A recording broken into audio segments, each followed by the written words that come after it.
Well, the first of the Dalata Hotel Group Under-20 football semi-finals takes place this weekend. Kerry go up against Tyrone in Portlaoise on Sunday, and then this day next week, Friday evening, it's Pearse Park in Longford for the meeting of Mayo and Louth on the other side of the draw. The Dalata Hotel Group GAA Under-20 Football Championship and Off the Ball is brought to you by Dalata Hotel Group #Difference Makers. And to look ahead to both of those semi-finals, delighted to say we're joined on the line now by the former Sligo footballer Neil Ewing. Neil, how are things? Good to have you back.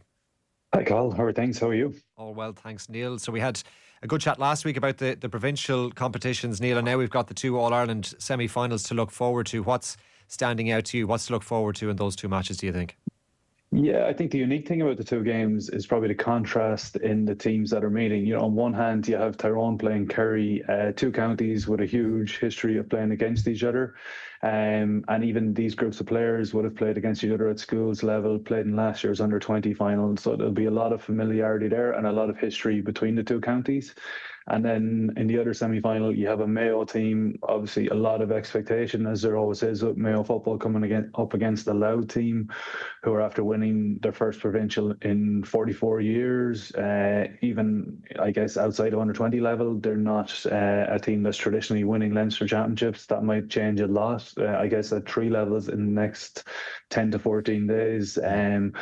But yeah, the Mayo and Louth players won't have probably come up against each other at all, or very little if they have over the few years. So yeah, I think there's a contrast there between the historic tie of Tyrone and Kerry and the unique tie of Mayo and Louth. Yeah, let's take a more in-depth look then at the game this Sunday, Neil. Tyrone against Kerry, as you say, always an interesting matchup no matter what level they're playing each other at.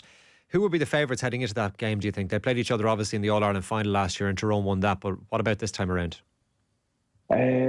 Yeah, it's obviously very difficult to say when there's no direct form line. The two teams not having played against each other, these two groups of players for Kerry and Tyrone not having faced each other. I guess if you try to extract the form line though, you have to have a fancy for Tyrone. Obviously won last year's final. There's a lot of players from both teams still involved this year. At schools levels, the Ulster schools have had the upper hand over the Corny Worry winners from Munster, from Kerry in the last few years as well. It's been quite a number of years at any level since the Kerry team have won a knockout game against an Ulster side. So taking that form, you would have to fancy Tyrone, and then maybe digging down a layer there.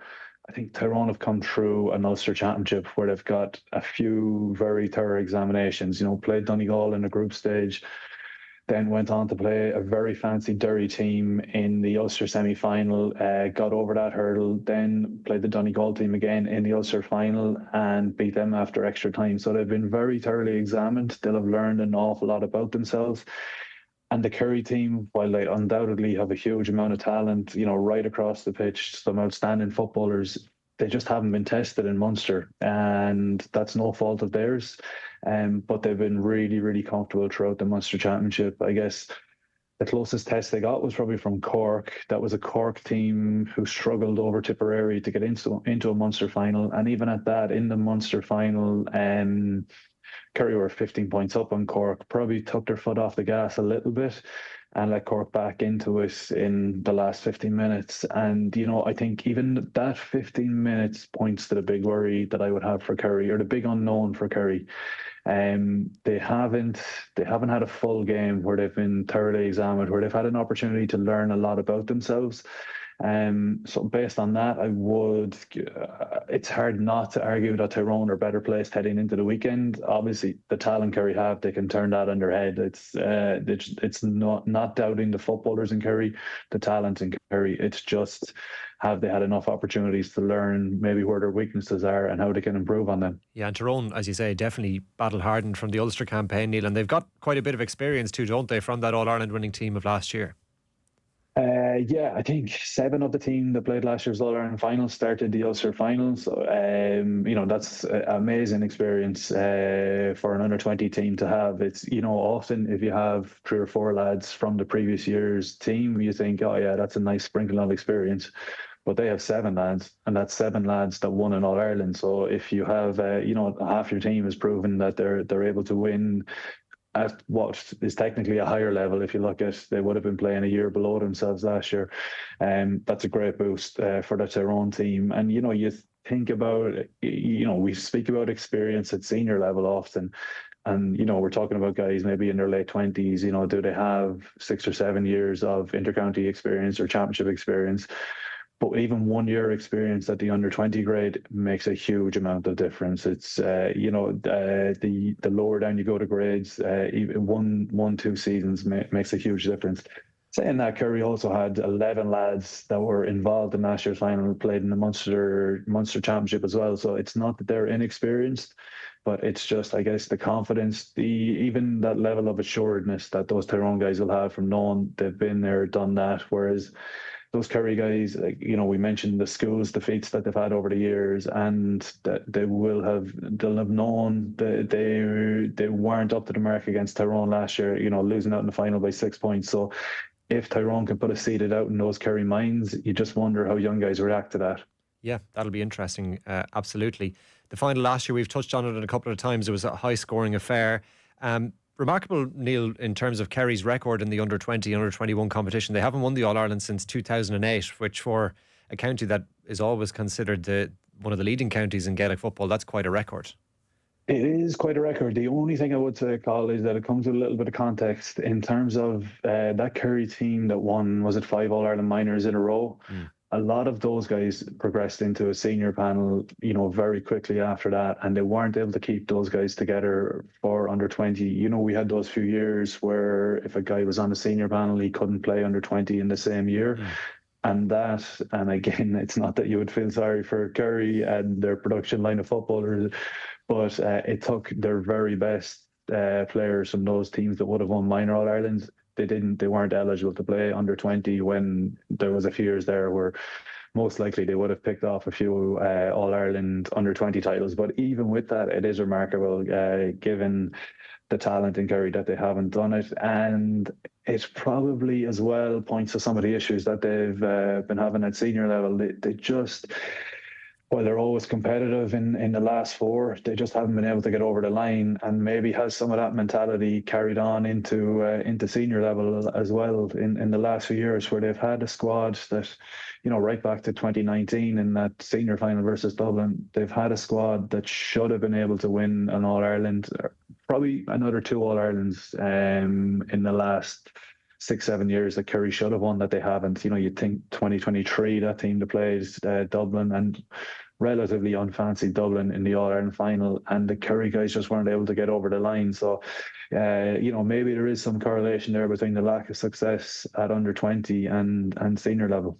Do you think their manager, Tomás O'Shea, he obviously knows Tyrone well from his own playing days. I'm sure that'll feed into the prep down there this week as well, in terms of motivating the players, both that record at under 20 level that they mightn't be overly happy with, and the record against Tyrone in championship football. Yes, and to say that Kerry people are proud football people is an understatement. It's next level. It's bordering religious. In the likes of Kerry, in the likes of Mayo, and that's something the rest of the country is probably envious of as well.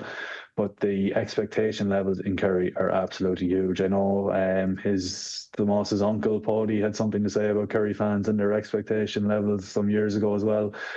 But that same, not that same sentiment, but that understanding of what the expectation levels is will be in Tomás as well, and definitely I think he'll be peppering little bits of that into his chats with individuals and the group this week. It'll be an itch that they want to scratch, and the longer it goes on, the itchier it gets, and he would love to be the one to turn the tide on that. And there's probably even a bigger picture for Tomás O'Shea as well. If he is the one to turn the tide on it, is there an opportunity for him at senior level as well? And I'm sure that's something he'd definitely be interested in. Yeah, that's one to watch in the years ahead. In terms of where the game might be won and lost, Neil, some really talented attackers on both sides.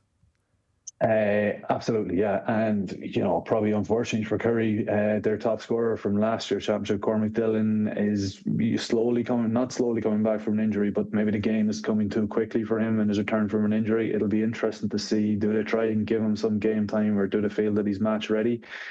If they do, he'll be a huge addition to them. But saying that, Paddy Lane from Austin Stacks has been very, very impressive for Kerry this year. Just free scoring, and just has that just that little bit of swagger about him that you need from, I would call him a striker. And there's actually a part of me thinks that, does he play better, or is he one of those guys that plays better without somebody of similar quality in the full forward line with him? Does he like to be the main man? I think there could be something in that. And, that's not to fault him at all. Just some of these forwards, they need to know that when the ball comes into their half of the pitch, that they're the one that their team wants on the ball. And he's revelled in that, and it's just going to be interesting to see who Tyrone get to pick him up. There's been Ben Hughes, Conor Devlin in the full back line for Tyrone as their man marker so far in the championship, and they've been hugely impressive. So how they go about tackling Paddy Lane is going to be incredibly interesting to watch. Then on the other side, the two standouts are probably, from a scoring perspective at least, not to overlook some of the other quality in the Tyrone forward line, but in terms of putting scores on the board, the two Loch McCrory guys, Owen McElholm at 11, Rory McCullough at 14. They've really shown, a great understanding, and something I don't think you can get from, training sessions with guys. I think it's an understanding, when you watch them play, it's from being down at the club pitch together, messing around on a summer's evening, or just kicking balls, outside of training sessions. It's incredible for Tyrone to have two guys that talented in the same under-20 team. It's even more remarkable that Loch McCrory have produced the two guys in the one age group. And I think, looking ahead to Sunday, the link-up play between those two lads is something to keep an eye on. Yeah, it definitely is, and well worth watching from a neutral's point of view this weekend. If you have some free time on Sunday to catch some of this All-Ireland under-20 semi-final, with both teams looking to make it to the final. Just to touch on the other game as well, Neil, Mayo against Louth, that's next Friday night. As you say, Mayo coming through Connacht after a pretty poor run in the province over the last number of years, and then Louth with that historic success in Leinster, and who knows what might have happened between now and that game next week in terms of Louth's fortunes at senior level as well. They really are on the crest of a wave right now. Remarkable. You see their minors getting into a Leinster final, and they trounced Dublin last weekend, which I guess is worrying from Dublin, but it's a great reflection on the work that's been put in Louth. We've seen different counties across the country, and they've had success at a specific grade, and that team has went on, had success 2 or 3 years later at a higher grade. But Louth are having success at senior, obviously, and they're making a lot of progress over the last few years. But under 20 and minor level this year, that's probably a group of lads in a 5 or 6 year age bracket that are going to be on the same senior team. It's not just lads in a 2 or 3 year age bracket. So that's going to be significant for Louth, probably, for the next 10 years. But yeah, to have that is in a county where soccer is obviously huge. You have Drogheda and Dundalk, not a traditional GAA county, but a huge population. It just shows that there's a lot of work being put in to capture the hearts, minds, and abilities of some of these young men. And watching their Leinster final, it really stood out that how well coached they were, and their movement off the ball, and they just looked like a team that were thinking their way through the game. Obvious ability, but definitely you could tell that they were really well coached as well. They're going to be, on the crest of a wave, that group themselves heading into the game, regardless of what happens in the senior final this weekend. Then you have 3 guys involved with the senior panel. If things do go well for them this weekend, what an incredible position for them to be in Sunday evening, celebrating a Leinster senior title, and looking forward to an All-Ireland semi-final against Mayo the following Friday. So and nothing but excitement in Louth football at the minute, which is great to see. And just on that, Neil, much been made of Gavin Devlin's impact there. He was appointed as the underage football development coordinator in the county. How much of an influence do you think that has had? Obviously, there's work going on over the last number of years, but is that a way you might see some counties, other counties going as well now, appointing someone to kind of oversee the whole underage setup? I think it makes a huge amount of sense. It should definitely get a lot of other counties thinking along the same lines, and it's probably something Croke Park as well should be facilitating in counties, and maybe if not in counties, maybe even grouping 2-3 counties together and putting someone in a similar type role. And it's just bringing in somebody with proven experience of improving teams, proven coaching ability, and somebody with a growth mindset as well. You think back to Gavin Devitt, and he was involved on those Tyrone teams, underage teams at Mickey Hart that went on to win Senior All Irelands, and just guys with no ceiling on expectations. And that's what counties like Louth need, and so many other counties across the country. The interest in football is there, the talent is there, but it's just about, I guess, shattering those ceilings on the expectations. And Gavin Devlin, I guess his role is formalised now in Louth. But even you can trace back his impact to, was it 2020, where he got involved? He would have been involved with Mickey Hart when he joined Louth, and they just transformed. They worked on the senior group and transformed their mindsets, their approach to everything they did about being a footballer, I guess, at training, away from training. And that's starting to feed down now. And guys, you can't underestimate as well the buy-in that you can get from young guys when they see obviously success at senior level, and then their peers starting to have success at under 20 and minor level as well. It's huge. Yep, and Louth certainly enjoying all of that right now. Just to touch on Mayo as well, we mentioned at the outset, Neil, they've done well to win the Connacht Championship after a few difficult years in that competition. How will they be approaching this semi-final, do you feel? Is there a bit of confidence now brewing in Mayo again? There's always confidence in Mayo, and that's what you have to love about watching them and their football team as well. And they're at their best when they're playing with that little bit of swagger as well. And if you talk about swagger, you just need to look at the Mayo full forward line. It's really, really exciting for Mayo. For too long, people have talked about, and it's so lazy, marquee forwards and Mayo. Well, there's three possible marquee forwards here, to give them a term that should never be used around forwards, because it doesn't really mean anything. But Darragh Byrne, Niall Hurley from Claremorris, Tom Lydon from the Neil. I think all three of them are going to play senior. They're going to play senior very soon, and they're going to be a handful for senior cornerbacks. If not this season, if Kevin McStay looks to pull them in, definitely in the next 2 or 3 years. And yeah, they're guys that just want to get on the ball. They're strikers, to go back to the Paddy Lane discussion. So really exciting for Mayo to see those guys coming through. And I think it'll be, whatever happens in this under-20 All-Ireland Championship, Mayo supporters are going to get a lot of enjoyment out of watching them over the next few years. And with the focus obviously for all of these players on the under-20 matches right now, Neil, but looking a small bit further down the track and later on the summer, do you see a chance for some of these players that we've been talking about to be drafted into the senior panels this season, or would it be a case of waiting until next year or the year after?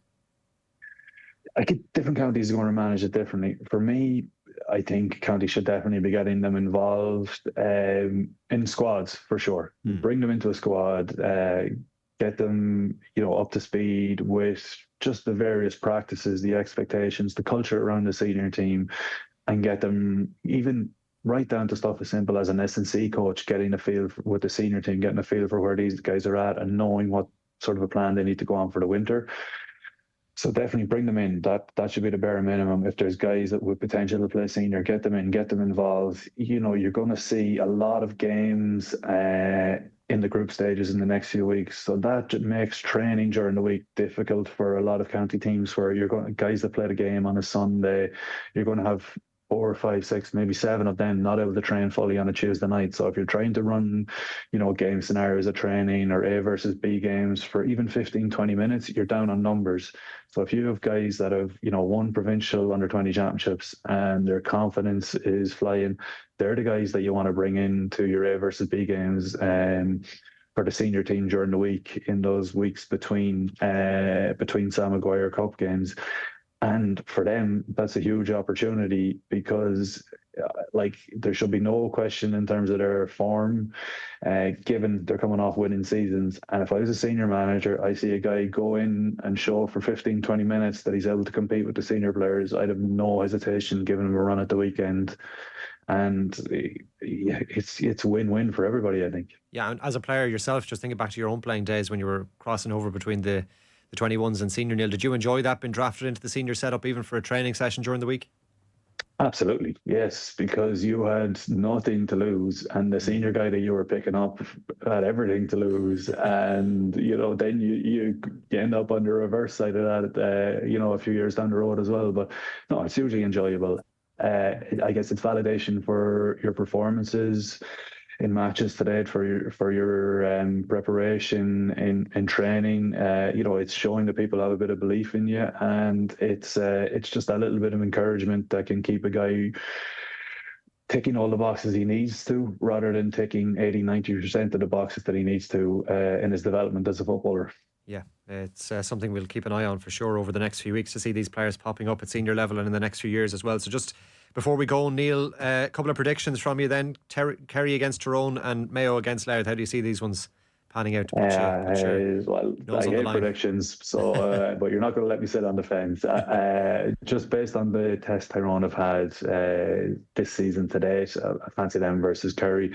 Louth coming off the back of, I guess, such a euphoric win, and maybe not having experience playing outside of the province. Maybe they might struggle with Mayo. It'll just be interesting. The first 10 or 15 minutes of that game in particular, Mayo are going to want to plant a lot of doubt in the loud heads. But this Mayo team that come out of the Connacht Championship that had the minor winners from 3 years ago in Galway, they beat a very good Roscommon team. They look to have a lot of quality about them. Based on that, I'd edge it. But at under 20 level, the thing is, you just don't know how young guys react to the white heat of All Ireland semi-finals and Championship football. Yeah, and that's part of the beauty of the competition. Neil, great stuff. Thanks a million for joining us. Cheers, Carl. Thank you very much.